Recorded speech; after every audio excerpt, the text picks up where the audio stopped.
1920s, President Franklin Delano Roosevelt addressed the nation through a series of radio broadcasts known as the Fireside Chats. His aim was to reassure the common man that our society would recover from its troubled times. But we're far from 1930, and I deal with a different kind of fire. For a new era of worldly frustration, we offer a fresh conversation. I'm Greg Carlwood, and these are the Higherside Chats. How's it going, people? Smoking a little smoke, drinking a little drink in sunny San Diego. I'm Greg Carlwood, and wow, I have done it, people. We did, really. You have freed me. I have resigned from my day job as a store manager at GameStop. I now run this show and print Conspiracies, and that is it. I definitely took a pay cut, but the support has been huge, and I think this is going to be enough to get me through. I love doing the show so much. Thank you for listening.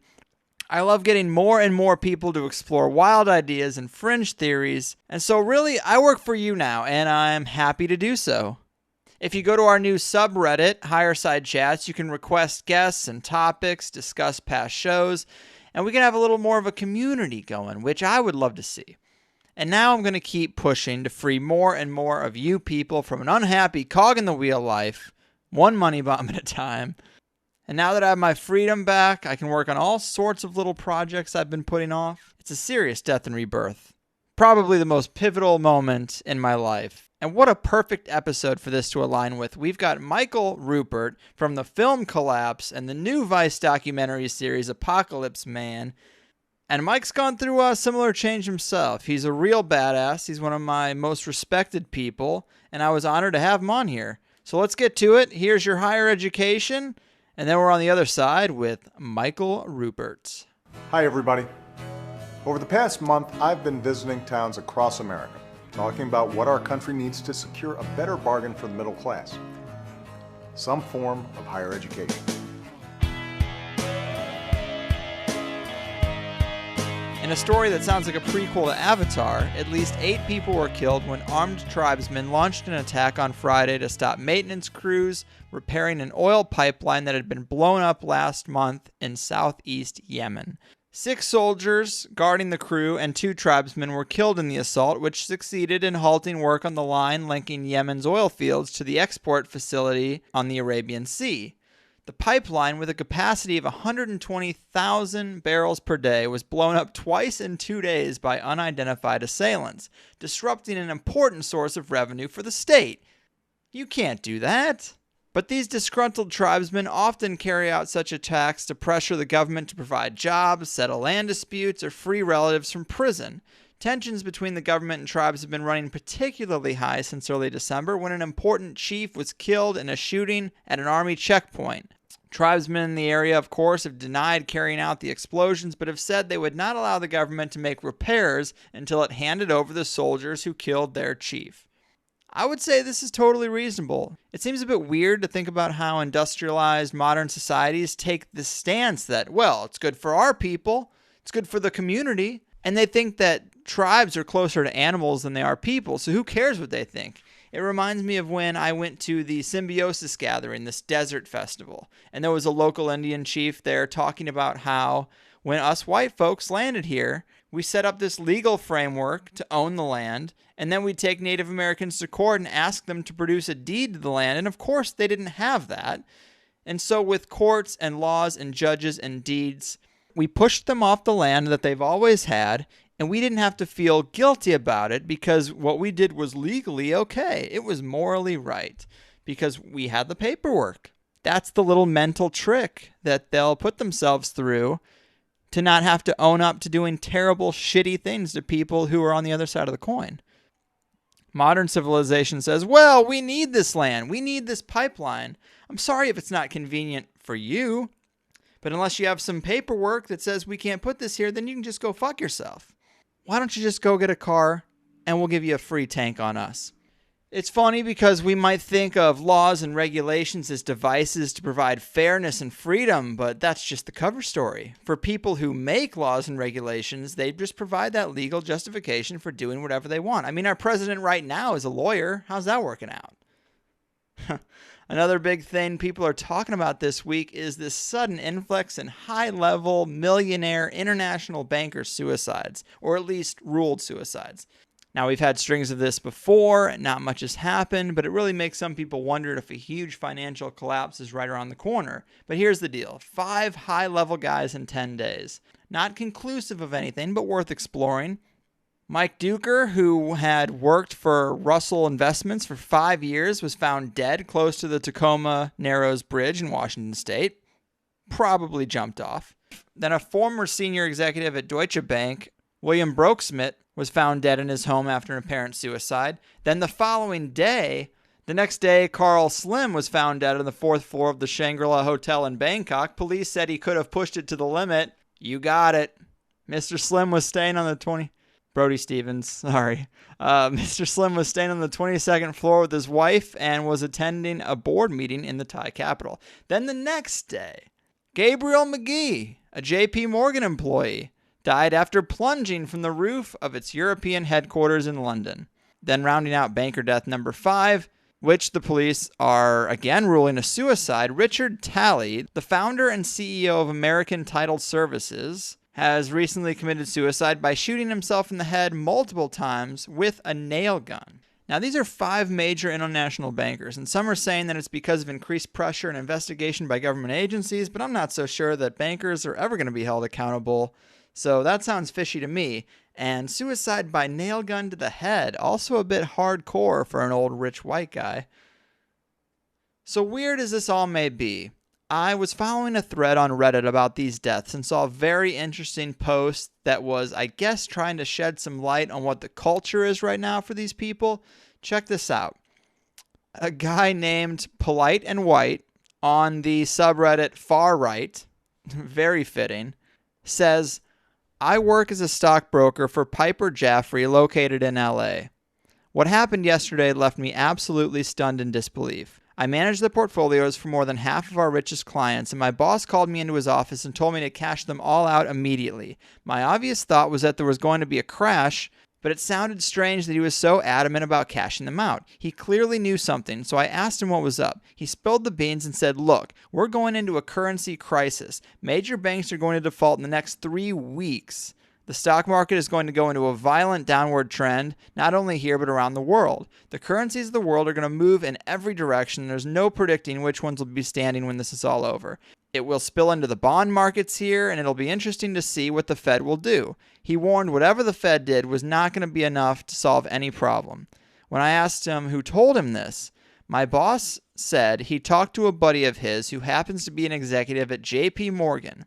I asked what triggers it, and he said that the Chinese trust default is going to cause a domino effect, which will spill into every market and every currency in the world. He also said this coming week will have volatile trading and that this collapse is imminent within the next 3 weeks. Scary stuff, guys. I, of course, don't know, but a lot of people have been talking about this for a long time. They're kicking the can down the road. Chickens have got to come home to roost, or something like that. But let's get to the heart of the show and talk with the king of collapse, my man, Michael C. Ruppert. Folks, we know these are troubled times. Our society is about as stable as an elephant on a bowling ball, and our great society is looking more and more like the worst sickness the earth has ever gotten. We're worried about the swine flu and the bird flu, while the earth has a bad case of the human flu, and who knows at this point if it can ever recover. But lucky for us, the doctor is in the house. Today's guest, Michael Ruppert, has been tracking this human industrial disease for many years. He's written 2 books, Confronting Collapse and Crossing the Rubicon. He's also the leading man in a popular expose most people here will know called Collapse, as well as the subject of a new 6-part documentary done by one of my favorite media companies, Vice, called Apocalypse Man. He's called out the CIA director for importing drugs in a courtroom on live TV. He was the press spokesman for Ross Perot and exposed the friendly fire killing of Pat Tillman. He's the spitter of knowledge, the beacon of light, and the tracker of truth. Michael Ruppert, how the hell are you? Oh dear, I'm humbled now. Thank you. Hey man, it is a real honor. You've done some bold and powerful things in your life, and any one of those things is more than most people will ever do. So, you're redlining my respect meter, man. Thank you so very much. It has been a long walk, and at this late stage in my life, I just turned 63 yesterday. I am. It's a little bit shocking after 3.5 decades of this work to to bask and enjoy and receive so much of the recognition that's coming my way now. Of course, it's bittersweet given the circumstances that all of us two-leggeds find ourselves in. Right. Yeah, I mean, I'm glad to hear that you're getting more of that respect. Let's talk about the state of things a little bit. I mean, I've been absorbing a lot of this information about collapse and peak oil and the massive economic crash for a long time now, and there's always such an emphasis on how close we are to this disaster, but they keep finding a way to kick the can down the road. But, I mean, these fracking problems and with the Fukushima fallout, these things are really starting to make me feel like we've already broken the earth, man. I mean, what do you think? This is a realization that I came to in early 2012 as a result of Fukushima, and this was just as my friend and colleague Guy McPherson, Professor Emeritus of University of Arizona, was concluding, based upon a multitude of peer-reviewed studies, all pointing the same direction, that as a result of global warming, climate chaos, that human extinction was a certainty by 2030. Mathematical science, peer-reviewed studies, but we also have the concomitant parallel problem of 450 nuclear reactors that most of which are well past their service lives. They're leaking, they're failing. Fukushima is not under control. Right. And we are still living in a world of exponential growth, the infinite growth paradigm. We're adding more than 250,000 new bodies to the planet a day. And Mother Earth cannot sustain that, and it was very clear to me in early of 2012 that there was no way from a Cartesian Newtonian 3D perspective to science our way out of this. That perspective has been reinforced and confirmed during the period of time from when I moved to from Northern California here to Southern Colorado in the Rockies. With now 30 plus positive reinforcing feedback loops on global warming, and the still out of control issue at Fukushima, and I within the last 2 months or so, I've had a really fundamental change in my position. We are in hospice as a species, as a planet, human industrial civilization, and more importantly, I think as Terence McKenna might argue, or Daniel Quinn might argue, or Ruppert Sheldrake, or a lot of my heroes might say, that this culture is dying. It is the culture which has to die, because it is a meme which is now obviously and transparently suicidal. Yeah, that is a really good way to put it. This culture does have to die. I sometimes wonder how much of it, and this kind of stems from my participation in Occupy, which I know you were a supporter of, which is great to hear. Back in those days, the biggest problem was the lack of focus, and I'd hear people talking about this solution or that solution, and a lot of them, I'm like, that doesn't go far enough. If we win this thing and Monsanto's still a company, I don't know how we fixed much. How sweeping does the change have to really be? Can we really have the change we need and still have corporations? Can we even still have money? I mean, those are big questions that I think need to be answered, because for the long haul, I don't know that if we keep some of these structures in place, the same people aren't just going to get their hooks right back into us. It was in 2003 when I was publishing my newsletter From the Wilderness. That's where we broke the Pat Tillman cover up and brought down Donald Rumsfeld. Yeah. It was in 2003, as I was deep into peak oil, a couple of years after 9/11. I was writing Crossing the Rubicon, that I had an epiphany, which crystallized into, until you change the way money works, you change nothing. True. And money is, in essence, God, and that's one of the cruelest jokes of this paradigm. If you look at any piece of paper money, which you can't eat, you can't run a car off of, it doesn't represent anything real.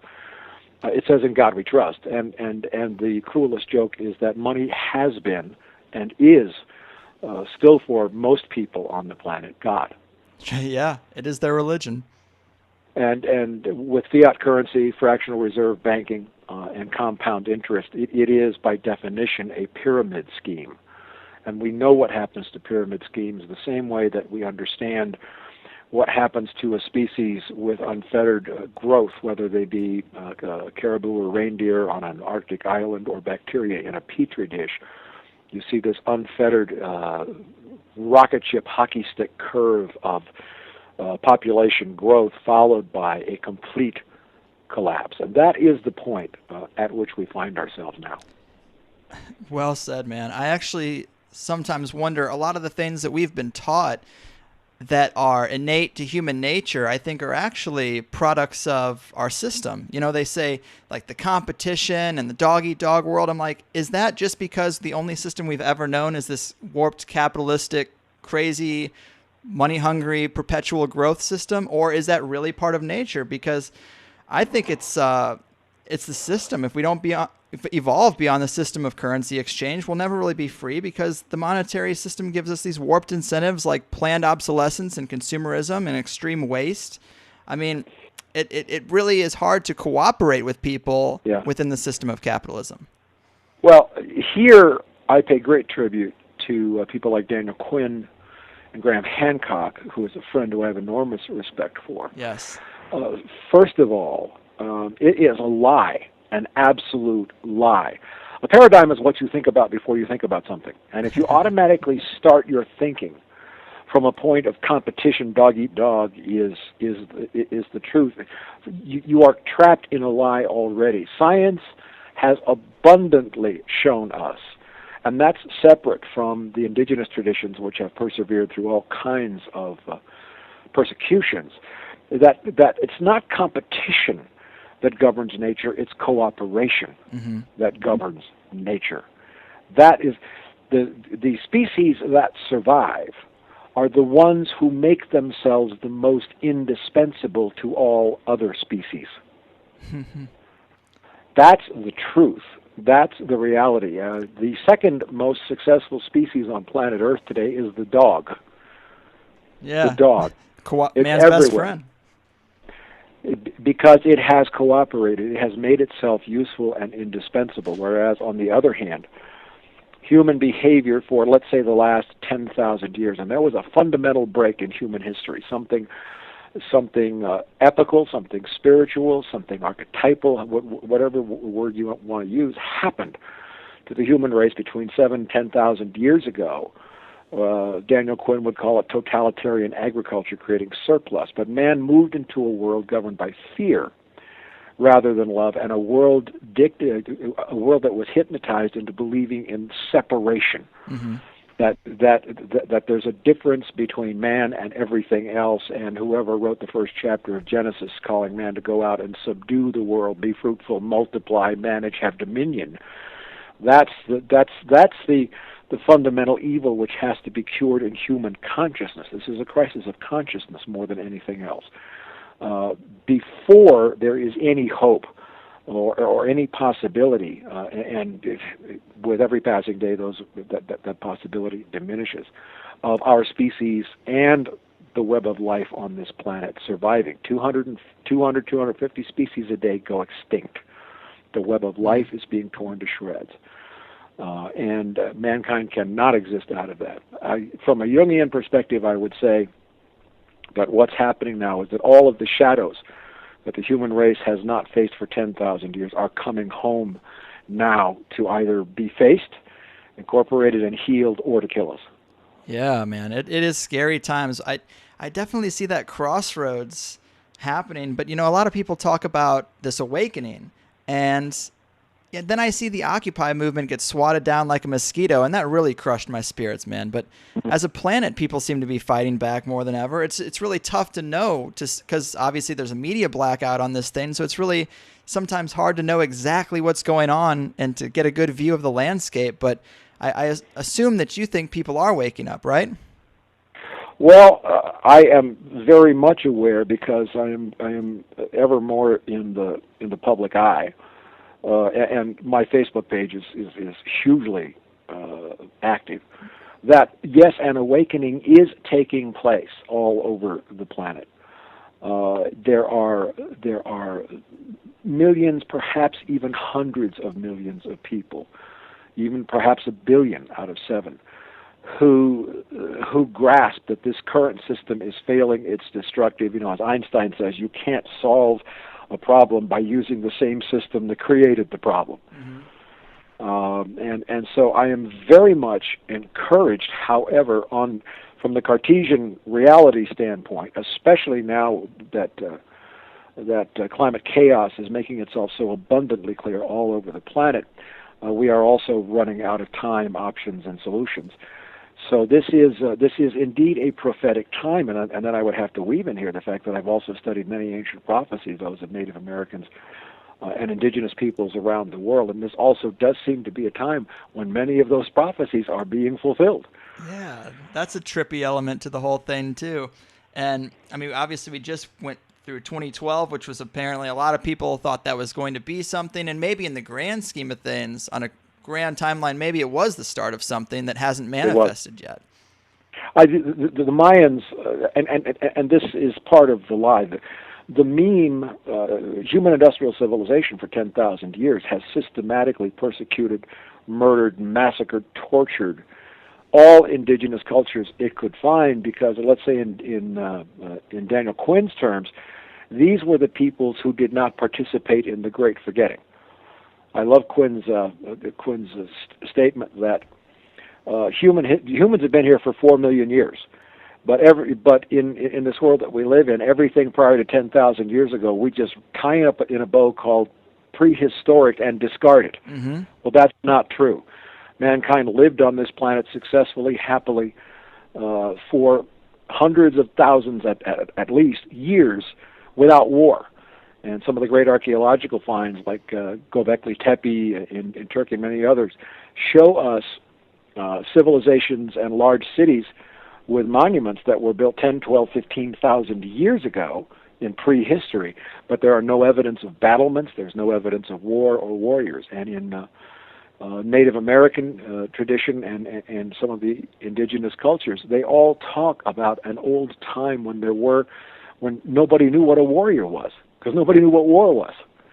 Yeah, man, it seems like too good to be true. It seems like old Legends of Atlantis or something, some great paradise that we once had. It goes so against the conventional view that we've gradually got smarter and smarter and that we're currently at our pinnacle. It's harder to believe that now that I see more. We're at the pinnacle of stupidity. I'm sorry. I agree, man. I actually love Apocalypse Man, and you start the second portion of it talking about technology and how that is obviously how we're using our technology to destroy the planet. But as a conspiracy show, we have a lot of different guests. We cast a wide net, and some of them talk about energy technologies that are suppressed, or maybe even talking about the ancient world. A lot of people talk about ancient societies having technologies that were more in line with the earth. Do you put stock in any of that? Have you seen any evidence to suggest that there could be a different way that would also not have to make these great sacrifices? Yeah, but I think my explanation will probably open your eyes a bit. I'm ready. First, let's deal with this techno-fix junk. Sure. Like I said in part two, the automobile was a techno-fix because the major cities in the U.S. were awash in horse manure. Fracking is a techno-fix for shortages of natural gas. Nuclear power is a techno-fix for shortage of electricity, also weapons, and shale oil, tar sands. All of these things are techno-fixes, and all they're doing is destroying anything. So when people talk about suppressed technologies, again, that's a paradigm trap. They're talking about circuits, switches, and things like that. No, absolutely not. None of those technologies. I can lock you in a bank vault with all the technology in the world, and you will not be able to materialize a banana because the atoms aren't there. And 7 billion, 7.2 billion, 3 billion people on the planet now is beyond the Earth's carrying capacity, which was 1 billion human beings, less than 1 billion or so, for a couple 100,000 years, until we unleash the energy of fossil fuels and the Industrial Revolution. However, and I said this on my radio show, I have a radio show called The Lifeboat Hour on the Progressive Radio Network every Sunday, and I have said this very clearly. The suppressed technologies are the spiritual technologies carried by all of the indigenous peoples, the ones who refused to participate in the Great Forgetting, the ones who were not exterminated, and I pay great tribute to all of the ancestors of all indigenous cultures who have gone through unspeakable hardships for hundreds and hundreds of generations to keep this wisdom intact. And I practice Native American spirituality. Mm-hmm. And I have seen these technologies work, but they have to do with prayers and frequencies and means and methods of energetically relating to all life. And these are technologies that most of the people in the world wouldn't be able to identify or recognize, although many more people are waking up to this power now.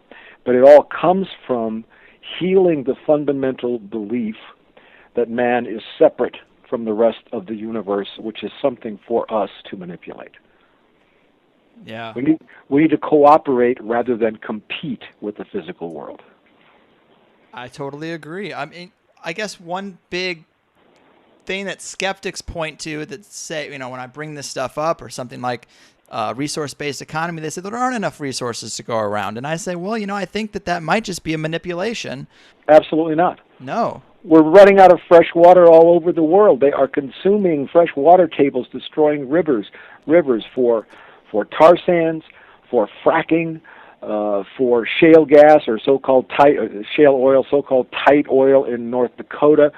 Our rivers and streams are polluted. The aquifers are polluted. It is absolutely foolish for anybody to believe that we are living in a world that's as full of resources as it was in 1400. That's nonsense. Well, right. But, I know you're in the third Zeitgeist movie. Their whole philosophy of a resource-based economy is that we should share everything and in an equal way and manage our resources not with a monetary structure, but by dividing it to suit our needs. But you don't think there's enough to go around. So, that obviously wouldn't be a proper solution. So, what do you think we could do as a global community to make things right? We can't, and that's the fundamental point that we're at. Solution, by definition, again, there's that paradigm trap about hearing the word solution. Mm-hmm. Give me a solution, meaning to put things back the way they were. It cannot be done. Mm-hmm. It cannot be done. There are outcomes, not solutions, at this point. Okay. And I stand with Guy McPherson, Carolyn Baker, many people who understand that our species is in hospice. There is no fix for this. Well, yeah. Again, until you change the way money works, you change nothing, and nobody has ever changed the way money works. Right. No, I fully agree. That is the shackle on our ankle right there.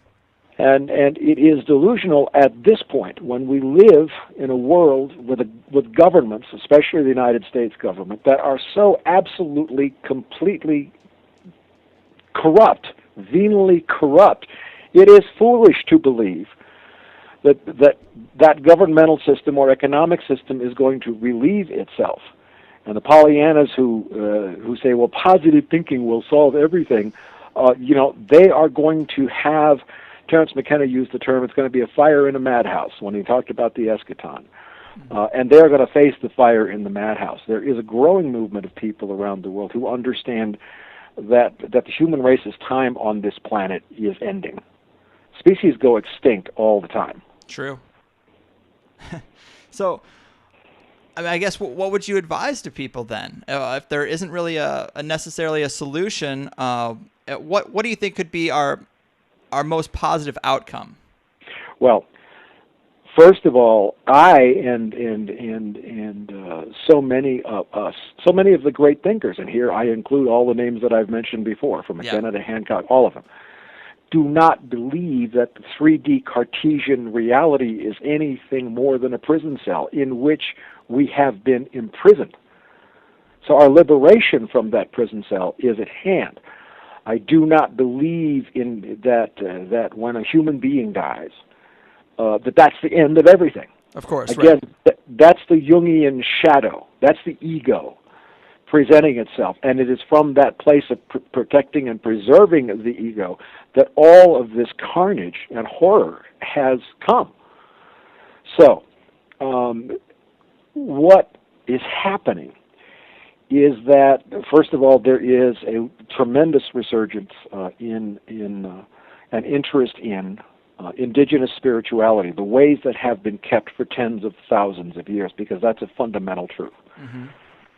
But it also has to do with things like reconciliation, making amends, and the energetic spiritual attitude. For some reason, a line from Shakespeare, from Hamlet, comes to mind. Alas, Horatio, there are more things in heaven and earth than are dreamt of in your philosophy. Mm-hmm. So I am not trapped, and most of us are not trapped in that place where, oh my God, we're going to die.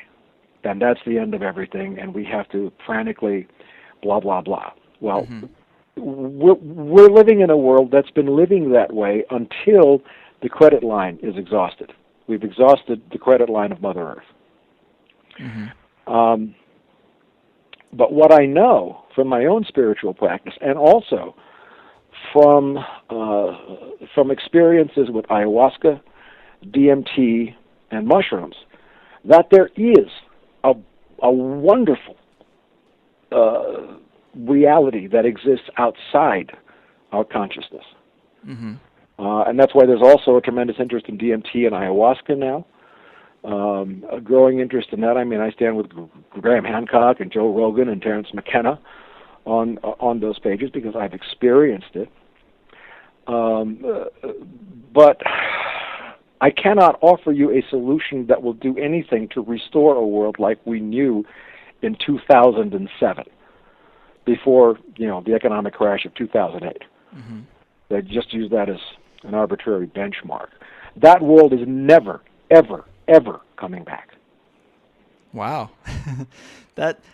I'd rather have the truth than some empty positive statements. And yeah, it seems like you might be right. I mean, a lot of people I've had on the show talk about mass extinctions like you're talking about, and this might just be part of the cycle. Maybe we've gone through many of these before. Maybe we're just in the middle of another one. Well, scientifically, I think that's pretty clear. Carbon levels in the atmosphere haven't been this high in, 400,000 years. Mm-hmm. And the scientific data is very clear that when you get to carbon releases of this level, you can also reach a tipping point where the climate change suddenly comes overnight. 4 to 6 degrees centigrade is cooked in. Humans cannot survive at a 2 degrees centigrade rise over baseline at the start of industrial civilization. Yeah. And it's not just because human beings can't adapt to a hotter temperature. No human being can survive a wet bulb temperature. It's a combination of humidity higher than 35 degrees centigrade. But the problem is that the plants and the animals cannot adapt and move fast enough in a totally unpredictable climate. Mm-hmm. When you see dramatic weather extremes, floods, droughts, monstrous heat waves like in Australia where it's been 130 degrees recently, this is only getting worse because at this point in time, what we are experiencing in terms of weather changes is a result of the carbon that was released into the atmosphere 30 years ago. Mm-hmm. If we consider that, and we consider that mankind has been releasing ever more carbon into the atmosphere every year since, especially since peak oil, as we go to the more desperate means, and more people are on the planet, the worst is definitely yet to come. There's a quote from Guy McPherson. He says, the immediate future is not going to be anything like the recent past. And that's exactly what we're experiencing now. Wow. Well, I mean, I want to figure out how to best just deal with this transition. I mean, see, I'm living in San Diego. I've been a house cat my whole life, and my girlfriend and I, we've been talking more and more about trying to divorce this system and live off the land in some way. But we're so uneducated in that area, and I don't really have the money, yet we see it's the only real alternative to being conventional. And you're a real inspiration in that area, man. I mean, how would you advise people who want to make some type of change and kind of divorce the system that they're stuck in? Well, when we made the documentary Collapse, which was released in September of '09, it was fantastically well received. We almost got an Oscar nomination. All the critics loved it. It was a big hit. Yeah, it's great. I used the analogy about when a bear attacks a camp, you don't have to be faster than the bear. You just have to be faster than the slowest camper. True. Well, that no longer applies. There is no place to run anymore. Mm-hmm. Global warming is global. and radiation leakages from Fukushima and other sources. Now we have leaking storage facilities at Hanford, that all over. There's massive leaks of radiation into the atmosphere, and Fukushima is totally out of control. We have been totally lied to about the radiation that has not stopped being released now for almost 3 years. 3 years next month. And that has traveled the northern hemisphere and saturated the northern hemisphere. It's been falling out in rain and snow for 3 years. The Japanese are still incinerating tons of radioactive waste every day. TEPCO is still pouring hundreds and hundreds and hundreds of tons every day of radioactive water into the Pacific Ocean, which is dying. There is no place to run from radiation or climate collapse. So running away, if you will, is great, but permaculture, of which I'm a great fan, which I practiced in Northern California for a while before I moved here, is based upon thoughtful and protracted observation, which means that you spend a long enough time with an ecosystem and a climate observing it so that you understand, but the implication is then that is a stable climate so that your observations will have relevance. Well, tell that to the people in the Philippines who had 4 feet of rain in 48 hours. Tell that to the people in Alaska and near the North Pole, where it has been 20, 30 degrees warmer in Alaska and at the North Pole than it has been in Chicago, Detroit, Colorado, New York. Tell that to the people in Great Britain, where the Gulf Stream current has collapsed. There is no climate stability guaranteed now. And another very competent climate scientist, Paul Beckwith, a professor at the University of Ottawa, is very eloquent on this. He says, and I had him on my radio show a couple of weeks ago, and I made him repeat it. He said, both the frequency and the intensity of extreme weather events are going to increase by orders of magnitude. Wow. You cannot go say, I'm going to take this patch of ground and find some clean water, which radiation might be falling into now, and I'm going to make a stand to build myself a lifeboat. And this is, I think, from a spiritual standpoint, a complete blessing for the human race, because it is driving us back to a unity consciousness to make us all realize that there is no them, there is no us. We are all sharing the same crisis. Mm-hmm. And from that standpoint, I'll just say this real quickly. I spent 21 years in 12-step recovery.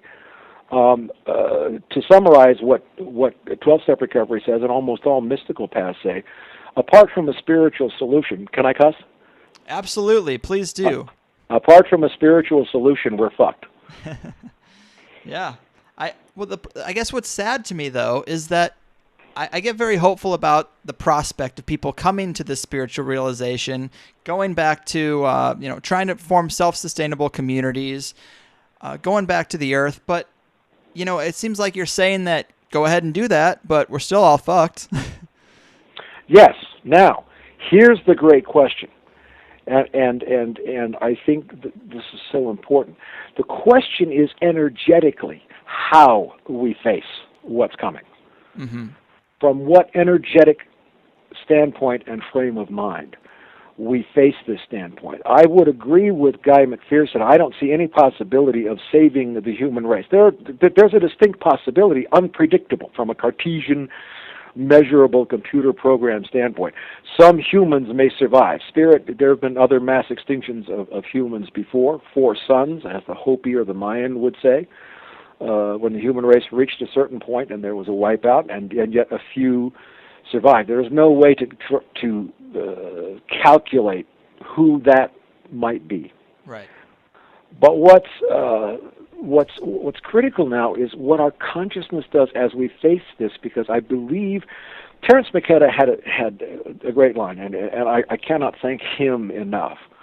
When I lived in Northern California, I just lived about 4 miles from his house in Occidental, California, and I was privileged to know many of his associates up there, and that was where I had my first exposure to DMT. Oh, awesome. And this all seemed to have been ordained.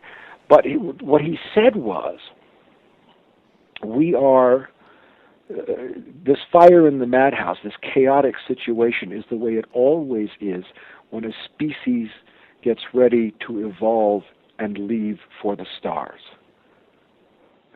In other words, it might not be death as in the end, the blank, black, silent screen that's facing us. It might be a monstrously wonderful and beautiful evolution to higher dimensions and higher realms of consciousness. But this is the way it always looks at the end. Right. It's just a matter of perspective.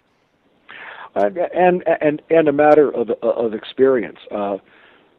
From my experience, not only with the psychedelics that I have taken, and I have to say that these were always under very spiritually prepared. This is not a recreational thing that you do. There's prayer, Right. preparation, fasting, and all that. These medicines that Spirit gave to us in the form of plants, like and need to be respected. But you can also do this from a non-drug perspective as well through the practice of spiritual principles, as we know from Alcoholics Anonymous, as we know from Gamblers Anonymous, as we know from Native American medicine ceremonies like a sweat lodge, even to a Uipi, where there are no drugs involved, and yet you experience contact with this other realm. And what McKenna said, for most people, he said, doing psychedelics or practicing spiritual principles is like doing calisthenics for the marathon into eternity. Wow. He said most people will be most likely to perish or die from amazement once they realize all of the rest of the universe that we have been imprisoned and kept away from. Okay. Well, I guess then instead of focusing on the individual survival and taking that type of path, how can someone who's facing some type of spiritual blockage help to clear that out outside of, maybe if they can't participate in one of these rituals or psychedelics, how can they, make a small step in that direction to start feeling something? That's a wonderful question. That really is a good question. And I tried to do that, approach that question on my own show last week with Christopher Long, who is a practitioner of Native American races medicine man here in Crestone, and he's a very dear friend. And we were talking about that. I think the first stage that opens the door for this is the admission of complete defeat. Wow. Yeah. Surrender. In that, once we begin to realize that the political system isn't going to do anything, the economic system isn't going to do anything, but even more than that, 3D Cartesian reality, trying to deal with the whole universe as though it was measured by numbers and measurement, controlled by numbers and measurement, is what got us here. Right. So when individuals inside admit that buying a Prius or recycling or getting a bumper sticker is not going to solve the world's problems, you know what I'm saying? Of course. Once they admit that system is defeated, then you are at a place of becoming what I would call teachable, open. Mm-hmm. And this is not about punishment. One of the greatest spiritual precepts I ever learned was the concept of change without punishment. Just let go of what didn't work. There's no need to beat yourself over the head or punish or shame or blame anything. Just stop participating. And I'm not calling for 7 billion people to do something and that will cause the Federal Reserve. No, that's the wrong approach. It's all internal. It's all a matter of consciousness. There is now around the world a large enough community, which you can find from my Facebook page, links to much of it, but you can go to Guy McPherson's page, Nature Bats Last, or Carolyn Baker's page. She's my dear friend, Speaking Truth to Power. These are doorways to an ever-growing community of consciousness, spiritual, not religious. Religion is for people who are afraid of going to hell, and spirituality is for those who have already been there. And so this is a large community, and it's evolving just like Occupy did, extremely rapidly. As I think back to Occupy, I was deeply involved in Occupy Santa Rosa, just north of Oakland. And we avoided major violence there, and I was deeply involved in that. But my experience with the Occupy movement was that in the camps, consciousness was evolving so quickly that became the enemy. Yeah. People were coming out of hypnosis. so quickly that the imperative had to be to shut down Occupy at all costs. Yep. But I last, loved it. Oh, man, it was so warming. And I totally agree. And I was saying at the time that Occupy won't make it because it's got a list of 10,000 demands that nobody can agree on. Mm-hmm. If Occupy had gotten to the point where we had all said at the same time, until you change the way money works, you change nothing. Because I think back to Occupy, and I think, what were the demands? Well, something about Glass-Steagall, or something about this. Right, and repealing about this and that. And ending if this we war look, and that war. yeah, and if we look back in retrospect, all of those demands are absolutely irrelevant today. Mm-hmm. Yeah. So had we reached that level of consciousness, then Occupy was a wonderful event, but trying to recreate Occupy now, I think, would be we're just too far past that now. There's a lot of the people listening to your broadcast, and I believe you're heard all over the world. Yeah, a little bit. Are trying to survive brutal winter weather, Mm-hmm. or big heat waves, or whatever. So, and this is not even beginning to touch the cancers that are turning up not only all over Japan, but all over the Pacific coast, and the fact that much of the Pacific Ocean is dead already. The Pacific seafloor off the Pacific coast of the U.S. is littered with dead species. There are no anchovies. The 100% of the tested bluefin tuna tested positive for radiation, because radiation bioaccumulates up the food chain. Mackerel, herring. The symptoms of the radiation poisoning are all over. Yeah. So, and from this point, I guess I would come back to. I'm a warrior. I spent my time. I was a cop, and I spent a lot of time around warriors, and I'm regarded as a warrior. And warriors understand that you fight best when you're certain you're going to die. That's when evolution occurs, not until your backs are completely against the wall. Mm-hmm. Live by spiritual principles or die, because it's alcoholic behavior. Let's say an alcoholic walks into a doctor's office, and the metaphor is he's hitting himself in the head with a hammer, right? and he says to the doctor, "Geez, it really hurts when I do this." And the doctor says, "Well, stop hitting yourself in the head with a hammer." Yeah. But the alcoholic will walk out going, "Oh, there's got to be another way." Yeah. That's funny. Yeah, man. And there isn't. Yeah, this the thing you just touched on, the warrior fights best when they're facing certain death, when they know they're going to die. I mean, that is a theme that has come out in a lot of things that I really respect and appreciate. I mean, V for Vendetta is one of my favorite movies. It's weird that the mask has been used the way it has in recent years, but I mean, even in that movie, if you've seen it, he locks Natalie Portman up, and she goes through this whole thing where she's pretty sure she's going to die, and then he frees her, and she's like, "Why the hell would you do that to me?" And she's so pissed. She eventually comes back, and she's like, "Wow, that was a gift that most people never get, and now I'm a real human being." Okay, thank you. That was great. That was wonderful, and that's exactly what's starting to happen in so many places around the world right now with so many people. They are getting that. That is the gift that comes with this. Yeah. And many people are really starting to wake up to this, realizing, 2030 is only 16 years away. Mm-hmm. And these numbers are certain. I strongly recommend that people go find GuyMcPherson.com, Nature Bats Last. The science, 2030 studies, even conservative bodies like the IPCC have got it on the table right now. Oil companies, even themselves there. So there are people who are getting it. Now, I try to live, and I still live by, even though I haven't participated in the 12-step recovery since 2004, I did it for 21 years, 1 month, and 13 days, completely abstinent from everything. I now take the psychedelics. Nice. Under supervised shamanic conditions. But you get to a point, and you have heard Native Americans say it is a good day to die. Right. Well, that means you're free and you're living cleanly.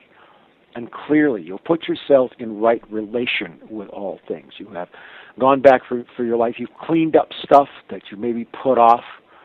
You want to be in right relation and a loving relation so that you're free. You're not carrying a ton of baggage. But anybody who has ever, if you will, gotten sober or experienced the power of spiritual practices changing your life will understand that what happens is, I won't say solutions, I will say options that were not visible from the frame of mind that you had before become visible. They disclose themselves.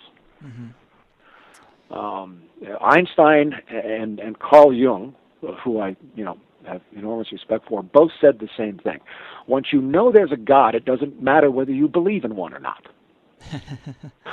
Yeah.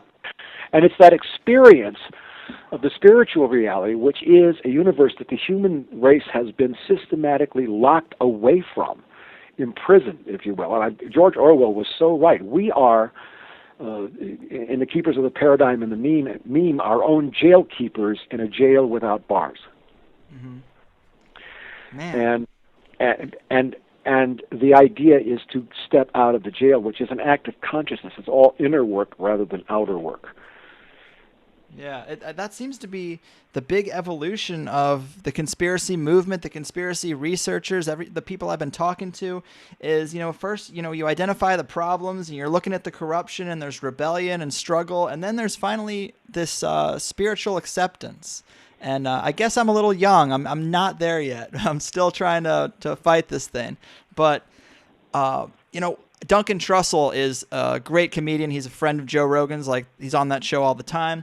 Mm-hmm. I had Duncan Trussell. He was the first guest of this year. And he said something that has kind of stuck with me. And he said, if I was Satan, my goal would be to convince people that if you change external factors, you'll fix internal problems. And I was like, wow, that's Beautiful. Pretty profound. No, it's deep. But that's the essence of in all 12-step programs, and 12-step has deep roots deep historical roots in metaphysics, recognized by almost all spiritual traditions.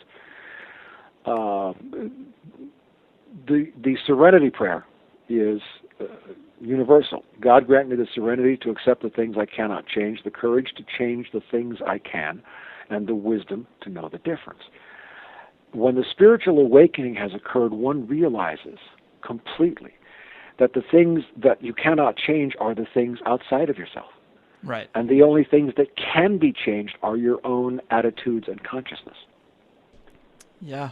It's funny how much of what we identify as reality starts with our perspective, starts with where our mind's at.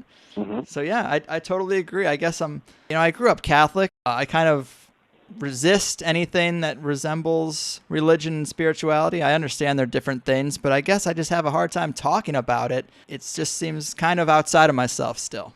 Well, here's a good way to look at that will probably make sense to you. Sure. If you do the historical work, and this is where a great debt is owed to people like Graham Hancock, if you look at all of the persecutions of the Catholic Church, let's say, organized religion, let's say since the God of Abraham, okay? Mm-hmm. They have all systematically been directed. The first Catholic Inquisition was not against Muslims. It was against Cathars, Bogomils, Manichaeans, Gnostic Christians who preached and believed the unity of man with all life and a sacred relationship with Mother Earth. Yep. And if you do the historical work on that, what you find is that's behind all of the genocides of indigenous peoples all over the world. It's to kill that consciousness. So that's what religion has done. That's not what spirituality is, or let's call it just a consciousness that is aware of the connectedness of all things in the web of life. It's the difference between cooperation and competition. Yeah, I mean, you're right. I've looked into that a whole bunch, and destroying that Gnostic tradition was so critical to gaining control over the planet and getting into the situation we're in now. And that's why it continues ruthlessly until this day. Yeah. Well, Man, I love talking to you. Let's talk a little bit. I wanted to make sure we talked about that transition where you went from Northern California to Colorado. I mean, what led you to leave that community? Because from my perspective, watching you a few years ago, I was like, man, that guy's got it right. I want to go up and set up some kind of community like that where we're farming and we're sustainable and all that stuff. What led you to leave that? Well, let me say, I've never been happier than I was when I lived in Sebastopol in West Sonoma County, because I too believe the same thing. However, I was in a place where my own evolution had come. I had founded a company called Collapse Network. Yes. But I was limited within a company that I had created by all the staff who were there who had built the company to not discussing anything spiritual. And I had absolutely reached a point where I couldn't deal with the world from reading news stories and trying to give answers from a 3D Cartesian political perspective. It was killing me. The company was struggling, and I had a couple of very profound spiritual experiences happen. A shaman from here in Colorado sent a medicine bundle to me out of the blue, which just kicked me in the butt. And through my own prayers, I realized that I had to let go of everything. And I went through a great dying in there as I left. I fired myself from the company. I gave it to the employees. And I got rid of all my material possessions. I was broke. Right. I had no money. I had no place to go. But I was willing to follow spirit that way. And that's the kind of willingness that really you have to have before it pays off. So I lost everything. I have a bandmate. I've been in a band called New White Trash with my dear friend Doug Lewis, who I met in Venice. We've done 2 CDs at newwhitetrash.com if you're interested. And I had no place else to go. And he said, I've got a bed. And he happened to be in the San Luis Valley in southern Colorado on the west slope of the Rockies at 8,100 feet in an utterly remote, and it's a pretty harsh climate here because I'm 24 miles outside of Crestone. But I arrived here in August of 2012 with everything that I own, including my dog Rags, in a RAV4. And I'm still essentially that way. So I arrived here ready to die. I was broken. I had let go of everything. I had believed that I had outlived my usefulness, that I had carried the ball as far as I could. And all spiritual traditions have the concept of the death and the rebirth, the phoenix. And what I found here was an amazing connection to Native American spirituality. It's been a crucible. I'm going to be moving soon into the town of Crestone, which is much more. I'm on a very flat. People, even tough people, won't live where I've lived for the last 2 years. But I'm moving into Crestone. But what emerged out of that sense was that my radio show has become extremely popular all over the world. The Vice series is now coming out. There's other things in the work, but I have evolved. Mm-hmm. And there's always a dying of some kind involved with an evolution to a higher level of consciousness. And that's been critical for me. And I won't leave here now. I'm going to move into a more hospitable. Crestone's sheltered in the mountains and it's a beautiful community. But it's still very remote. Where I am right now is 24 miles to the closest store. I've been snowed in for 6-7 days at a time here this winter, which has been brutal. So there is always something after what you think the end is, and I think that's a tremendous message to carry. The end of human industrial civilization, I think, a lot of people now would get is necessary. We cannot continue to add increasing amounts of carbon into the atmosphere. We can't run 450 nuclear power plants that we can't control. We can't provide 1 million years worth of safe storage. Mankind hasn't built a structure that lasted for 15,000 years, let alone 1 million. That's what we have to do with plutonium. So that needs to end. Yeah. But there is something after that. And it is the sense of wonder and amazement and curiosity and courage that I think is important for everybody to carry now, even as we admit that we're defeated in a 3D Cartesian reality that is dying and proving to be